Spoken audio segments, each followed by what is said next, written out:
બાળક જે પ્રમાણે એને સંચિત કર્મ લઈને આવે ને એ દિવસે એનો જન્મ થાય.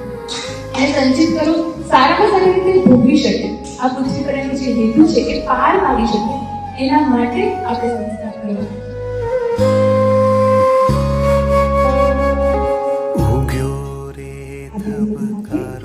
શાંતિ મંત્રનો ઉચ્ચારણ કરો.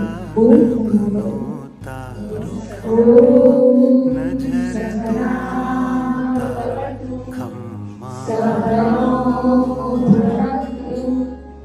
હે પરમાત્મા, અમે આવનારા આ બાળકની ખૂબ આતુરતાપૂર્વક રાહ જોઈ રહ્યા છીએ. તેનું આ